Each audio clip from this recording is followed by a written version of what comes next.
അപ്പോൾ ഇനി അൽസ കഴിക്കണമെന്നുണ്ടെങ്കിൽ ഞങ്ങൾ കല്യാണം കൂടുകയോ അല്ലെങ്കിൽ കണ്ണൂരിലോട്ട് പോകേണ്ട ഒരു ആവശ്യമില്ല. ഞങ്ങൾക്ക് വീട്ടിൽ തന്നെ നല്ല അടിപൊളിയായിട്ട് അൽസ ഉണ്ടാക്കാം.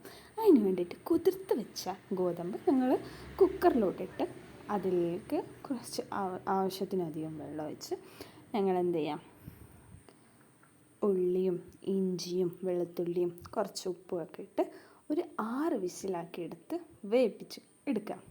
അതിലോട്ട് ഇച്ചിരി പട്ട, ഇച്ചിരി കറാമ്പ് ഇട്ട് നിങ്ങൾ എന്ത് ചെയ്യാം, ഒന്ന് അടച്ചു വെക്കാം. പിന്നെ ഫ്ലെയിം ഓൺ ആക്കരുത്, അടച്ചു വെച്ച് എയറൊക്കെ കളഞ്ഞതിന് ശേഷം ഞങ്ങൾ എന്ത് ചെയ്യുക, ആ പട്ടയും കറാമ്പൊക്കെ എടുത്ത് അതിൽ നിന്ന് മാറ്റാം. ഇനി എന്താ ചെയ്യേണ്ടതെന്ന് വെച്ചാൽ കുറച്ച് ഗോതമ്പ് അതിൽ നിന്ന് എടുത്ത് മിക്സിയിലോട്ടിട്ട് നന്നായിട്ട് അടിച്ചെടുക്കുക. ഇനി അതിലോട്ട് തന്നെ അത് ഒഴിച്ചതിന് ശേഷം ഞങ്ങൾ തേങ്ങാപ്പാലെടുക്കുക. ഇത് ഒന്നാം തേങ്ങാപ്പാലാണ്. അപ്പോൾ ഒന്നാം പാലെടുത്തിട്ട് ഞങ്ങൾ നല്ലോണം മുഴുവനായിട്ട് അതിലോട്ട് ഒഴിച്ചിട്ട് നല്ലോണം മിക്സ് ചെയ്തെടുക്കാം. കട്ടയൊന്നുമില്ലാതെ നല്ലോണം മിക്സ് ചെയ്ത് എടുത്തതിന് ശേഷം നല്ലോണം തിളപ്പിക്കാം.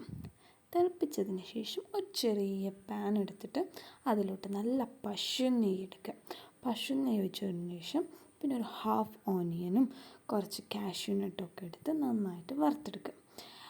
ഇനി അത് പ്ലേറ്റിലോട്ട് സെർവ് ചെയ്യുമ്പോൾ അതിൻ്റെ മുകളിലൂടായിട്ട് ഞങ്ങൾ എന്ത് ചെയ്യുക, വറുത്തെടുത്ത ഉള്ളിയും കാഷ്യൂനട്ടൊക്കെ ഇട്ടുക. അപ്പോൾ ഇനി ഇത് മധുരമായിട്ട് ആർക്കെങ്കിലും കഴിക്കണം എന്നുണ്ടെങ്കിൽ ഞങ്ങൾ കഴിക്കുമ്പോൾ പഞ്ചസാര ഇട്ടിട്ട് കഴിക്കാവുന്നതാണ്.